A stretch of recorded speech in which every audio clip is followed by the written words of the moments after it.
I thought I was a grieving widow, until I saw another woman crying over my husband's coffin, calling him her husband too.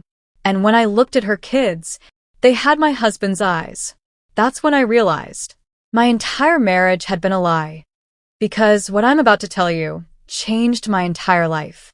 My name is Emily Carter, and if you told me a year ago that I'd be sitting here trying to make sense of my husband's double life, I would have laughed in your face. Because back then, I thought I had everything figured out. Before I begin, if you like the real life tragic and revenge stories, please hit the like button, subscribe to the channel, and tell me in the comments, have you ever discovered a secret that completely changed how you saw someone? I remember the day it all shattered like it was yesterday. The rain was pounding against the windows of our cozy suburban home in Seattle, the kind of relentless downpour that turns the streets into rivers and blurs the line between sky and earth. It was one of those Pacific Northwest storms where the wind howls like a wounded animal, rattling the gutters and making the old oak tree in the backyard sway dangerously, its branches scraping against the roof like desperate fingers. The air inside was thick with the scent of damp wood and the faint aroma of last night's leftover pasta reheating in the microwave.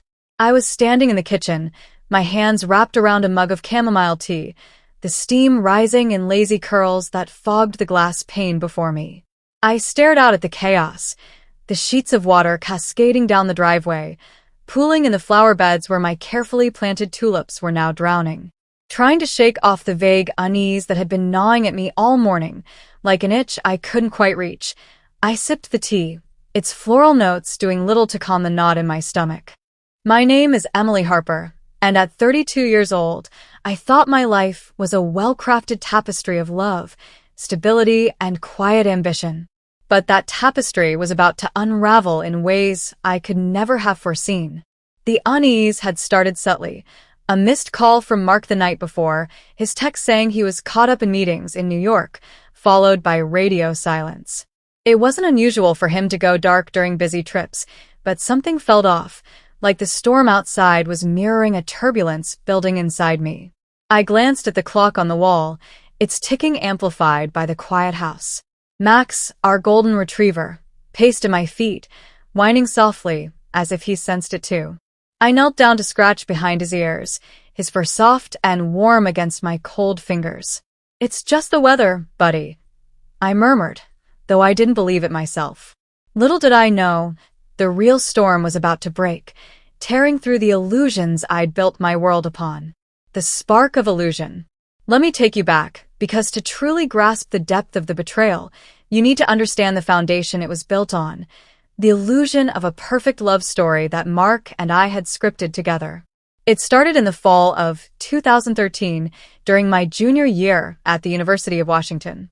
The campus was alive with the crunch of fallen leaves underfoot, the air crisp with the scent of pine and distant rain, carrying hints of wood smoke from nearby fireplaces. Students bundled in scarves and hoodies hurried between classes, their breaths visible in the chill. I was in the art building, hunched over a drafting table in a dimly lit studio, my fingers smudged with charcoal as I sketched concepts for a branding project. The room was quiet, save for the occasional scratch of pencils, the hum of fluorescent lights overhead, and the faint echo of laughter from the hallway outside. Easels stood like sentinels around me, canvases half-finished with vibrant strokes of color. That's when he walked in, Mark Thompson, with his easy stride and that disarming smile that could cut through any awkwardness, his dark hair slightly tousled, as if he'd just run through a breeze. He wasn't even supposed to be there. He was a business major, lost on his way to a finance lecture in another building. "Excuse me," he said, his voice warm and confident, like a favorite song on the radio. "I'm looking for Gold Hall." Took a wrong turn in this maze of a campus. I looked up from my sketch, and our eyes met. His were a striking blue, like the sound on a clear day after a storm, framed by faint laugh lines that suggested a life full of stories. I pointed him in the right direction, my voice steady despite the sudden flutter in my chest, but he lingered, glancing at my sketch with genuine interest. "That's incredible. You're turning a logo into art. What's the story behind it? Is it for a class or something personal?" Before I knew it, we were talking, really talking, the kind of conversation that flows effortlessly and makes time slip away. About dreams. How I wanted to design things that made people feel connected, like a brand that evoked nostalgia or belonging. About the pressure of college, late nights cramming for exams, the fear of post-graduation uncertainty. He shared how he aimed to build empires in the corporate world, starting from nothing. Our first date was 2 days later, at a tiny cafe called Espresso Vivace, tucked away near the university district in a brick building adorned with hanging plants. The place smelled of freshly ground coffee beans and cinnamon pastries, with steam rising from espresso machines and indie folk music playing softly in the background, guitars strumming melodies that matched the cozy vibe. I arrived early, nervous, fiddling with the strap of my messenger bag filled with sketchbooks and pencils, my heart racing like it did before a big presentation. Mark showed up right on time, in a casual button-down shirt rolled up at the sleeves and jeans that fit just right, carrying a bouquet of wildflowers he'd picked up from a street vendor, daisies and lupins in shades of white and purple. "For the artist," he said, handing them to me with a grin that lit up his face. We ordered lattes, mine with oat milk and a dash of vanilla, his black and strong, and sat by the window, watching students hurry by with umbrellas against the light drizzle. That conversation flowed like we'd known each other forever, uninterrupted except for the barista calling out orders.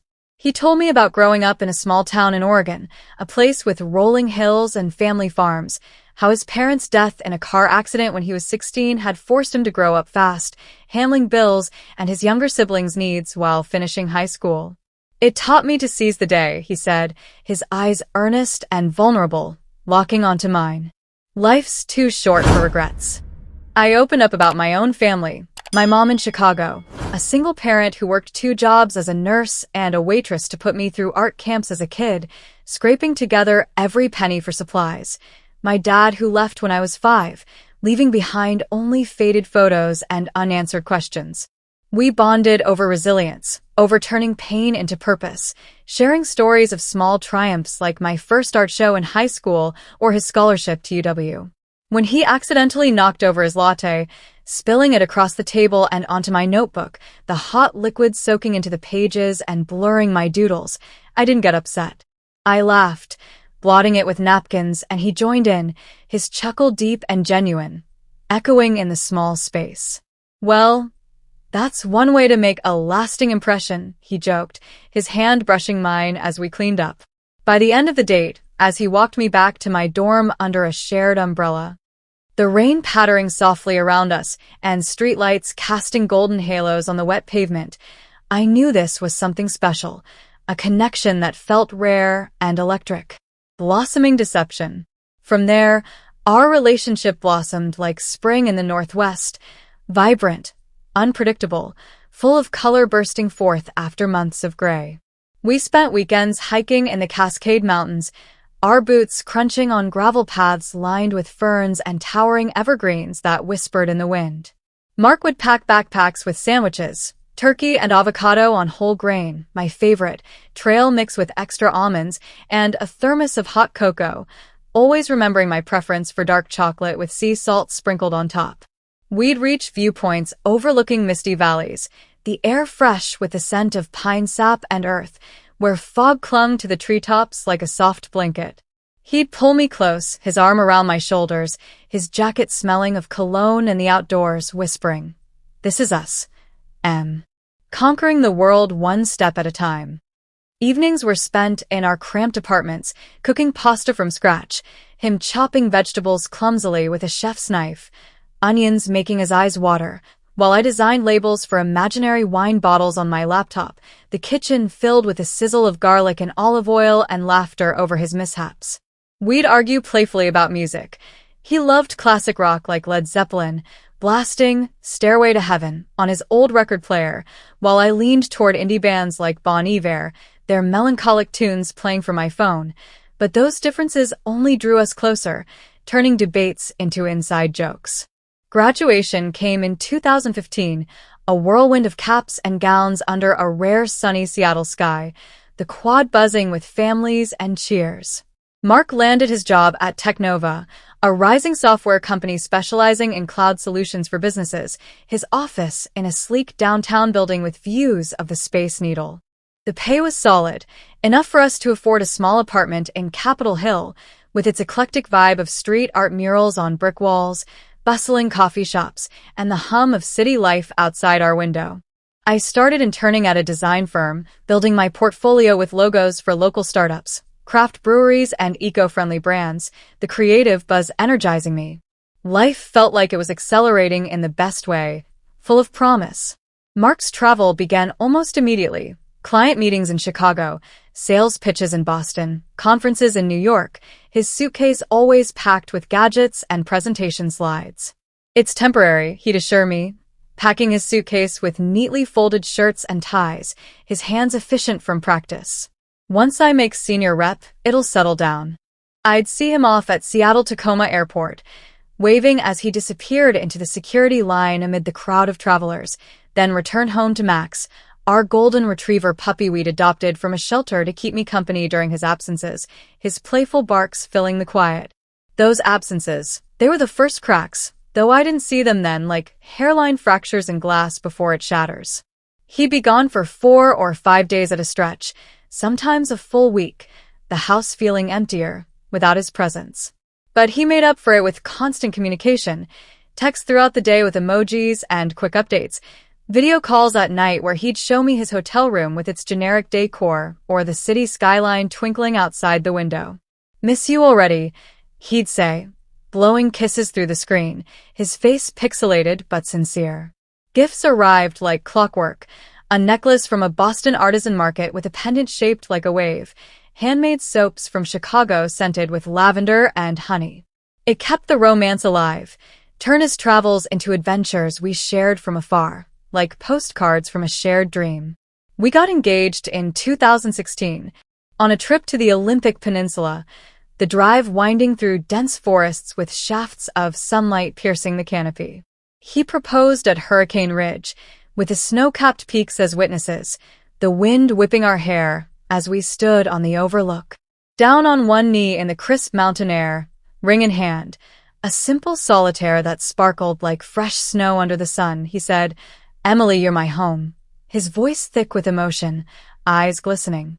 Tears froze on my cheeks as I said yes, and we celebrated with champagne in a cozy cabin, fire crackling in the hearth, the warmth seeping into our bones as we toasted to forever.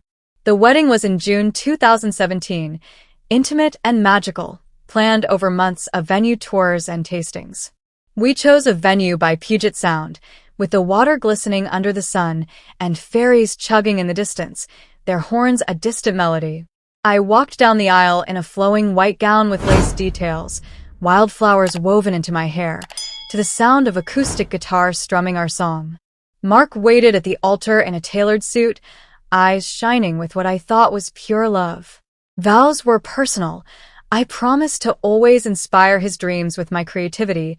He vowed to be my anchor in storms, his hand steady as he slipped the ring on my finger.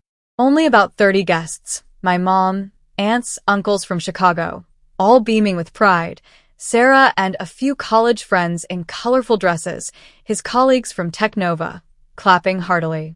No family on his side, which stung a bit like a forgotten detail, but he brushed it off with a kiss. "You're my family now," he'd say, pulling me into a dance at the reception under string lights. Married life settled into a comfortable rhythm, like a well-worn path. We bought a house in 2019, a charming 2-story in the suburbs with creaky wooden floors and a wraparound porch, the mortgage papers signed with excited signatures. I turned the garden into a riot of colors, lavender bushes buzzing with bees, roses climbing trellises, herbs in window boxes releasing their scents on breezy days. I went freelance full-time, designing from a home office filled with plants, inspiration boards pinned with fabric swatches and color palettes, my computer humming with software. Mark's career soared. Promotions came with bonuses and accolades, but so did more travel, his calendar dotted with red blocks for flights.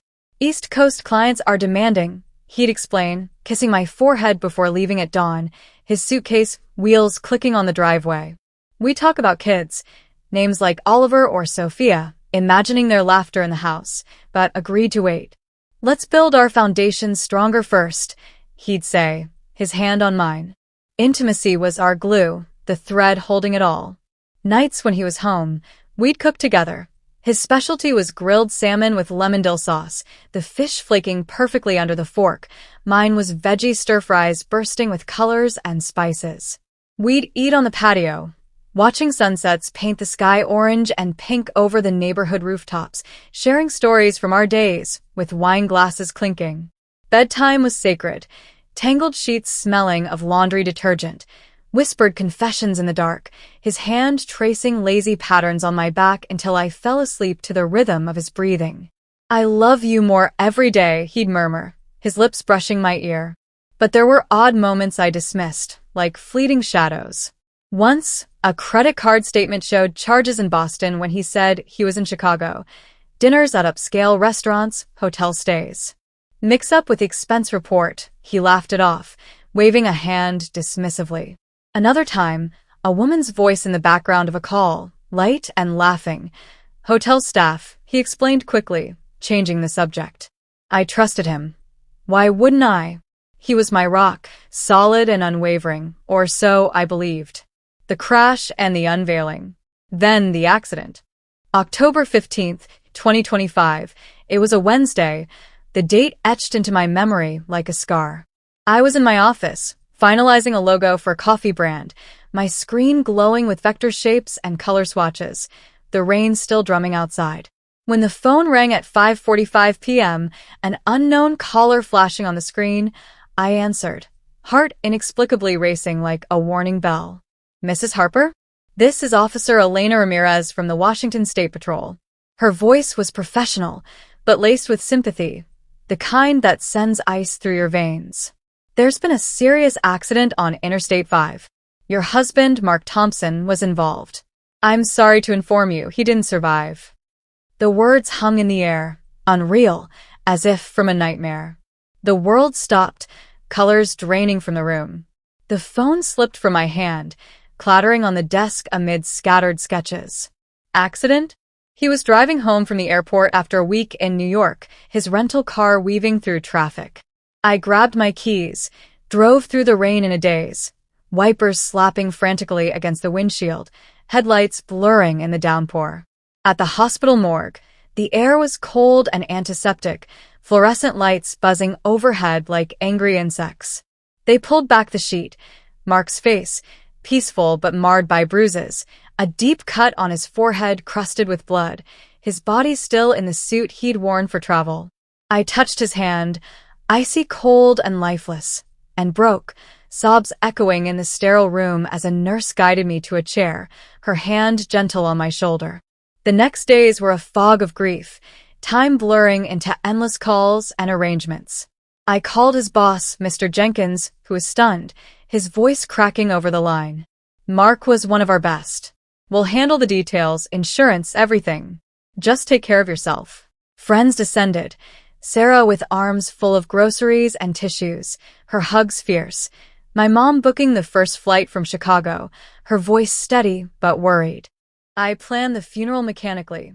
A simple service at Evergreen Chapel on Saturday, October 18th, 2025. The venue's brochure crumpled in my hand. Cremation, the urn on display atop a polished table. No wake. I couldn't bear the thought of small talk over his absence. The morning of the funeral, the rain had stopped, leaving a crisp autumn air that carried the scent of wet earth and fallen leaves. Leaves in shades of gold and crimson blanketed the ground, crunching underfoot as I walked to my car. I dressed in a black sheath dress Mark had loved, its fabric soft against my skin, applied makeup to hide the puffiness around my eyes, and drove with Sarah, her hand squeezing mine at stoplights. The chapel was serene, stained glass windows casting colorful patterns on the wooden pews, the air heavy with the scent of lilies from arrangements. About 60 people attended, colleagues in suits, murmuring condolences, friends from college, their faces etched with sorrow, my family, huddled close. The minister, a kind older man with a gentle baritone, spoke of Mark's dedication, his infectious energy that lit up boardrooms, his photo projected on a screen. Smiling, vibrant, alive. I sat in the front row, clutching a program with his photo, my fingers tracing the edges. Mid-service, a child's voice pierced the quiet hush. "Mom, is that Daddy's picture up there?" High and innocent, it cut through the air like a knife. I turned, seeing them in the back, a woman with dark hair pulled into a neat bun, 2 kids beside her. The boy, about 7 with tousled hair like Mark's, pointed at the urn with wide eyes. The girl, 5-ish, hugged a teddy bear tightly, her dress rumpled from the drive. The woman shushed them gently, but our eyes met across the room. Hers widened in recognition, or was it fear? A flicker of something unspoken passing between us. After the eulogies, during the reception in the adjacent hall, coffee steaming in styrofoam cups, pastries arranged on platters. Murmured condolences blending into a low hum. I approached, my heart pounding like a drum in my chest, legs unsteady. "Hi, I'm Emily, Mark's wife." The words felt automatic, rehearsed in my mind. She extended a hand, trembling slightly, her nails neatly manicured. "Laura, I'm Mark's wife. The kids looked up, Jason and Mia. She introduced, their faces curious. They called him Dad. The room tilted, a wave of nausea hitting me. Gasps from nearby attendees, whispers spreading like wildfire. Sarah rushed over, her eyes wide. "What? That's not possible. There must be a mistake." Laura pulled out her phone, hands shaking as she scrolled. Photos flashed. Mark at a Boston wedding in 2015, 2 years before ours, in a tuxedo with her by his side. Him holding a newborn Jason in 2018, beaming in a hospital room. Mia in 2020, a toddler on his shoulders at a park. Family vacations in Cape Cod, sandy beaches and ice cream cones. Holidays in a cozy home that mirrored mine in eerie ways. Similar furniture, even the same style of Christmas tree. I stumbled outside into the cool air, the world spinning, leaves swirling around my feet. Laura followed, kids in tow, her voice calling softly. We ended up at a diner down the street, vinyl booths sticky under our hands, the smell of frying bacon and fresh coffee grounding us in a surreal moment. The kids colored menus with crayons, their giggles a stark contrast to the tension, while we talked in hushed tones over mugs of black coffee. He said he traveled for work, Laura said, tears streaming down her cheeks, smudging her mascara. Sales executive, always on the West Coast for clients. East Coast for me, I whispered, my voice barely audible over the clatter of dishes. Seattle and Boston. 2 lives, 3,000 miles apart, meticulously balanced like a house of cards. We compared timelines over napkins scribbled with dates. Mark met Laura in 2014 at a conference, married her in 2015 in a small ceremony by the harbor. Started seeing me that same year, overlapping like tangled threads, married me in 2017 while telling her he was expanding territories. Kids born while he told me he was too busy for family, yet his absence is excused as working overtime on weekends. Why? How? The questions burned. We vowed to find out, exchanging numbers with shaky hands. That night, in my empty house, Max whining at my feet and curling up on Mark's side of the bed, I ransacked his office. Desk drawers yielded nothing at first. Old receipts, pens, a half-eaten candy bar, but the locked filing cabinet, key hidden in a hollowed-out book on a shelf, a thriller novel, ironically, revealed secrets like a Pandora's box. Bank statements showing dual accounts, one for Seattle bills, mortgage payments, groceries, one for Boston, mirroring expenses. Large transfers to consultants that didn't add up. Credit cards with charges in both cities on the same days. Impossible unless he was defying physics. I texted Laura. Found financials. There's embezzlement. Meet me. She arrived 2 days later, kids with a sitter back home, her suitcase small and practical. We spread papers on the kitchen table, coffee brewing in the pot, its bitter aroma filling the air as we pored over documents. He was stealing from Technova, I said, pointing to discrepancies in expense reports, falsified invoices, padded travel costs amounting to hundreds of thousands to fund this double life. But deeper, his laptop, password our wedding date, a cruel twist, emails to a Rebecca Klein, a private investigator in New York. Monitor Emily's travel. Ensure no overlap with Laura. He'd paid her thousands to hack calendars, cancel flights under guises like weather delays, orchestrate near misses. We flew to Chicago, my mom's house a neutral haven with its familiar scent of baked cookies and old photo albums. Mom hugged us both upon arrival, sensing the bond forming amid the wreckage, her kitchen becoming our war room. Over days, fueled by takeout and late-night talks, we uncovered more. Rebecca's detailed reports and encrypted files, Mark's manipulations laid bare. A journal in a Boston safe deposit box. Laura had the key, hidden in a similar book. Entries chilling, written in his neat handwriting. The rush of two lives is addictive. Emily's passion fuels my creativity. Laura's stability grounds me. I can have it all as long as the threads don't cross.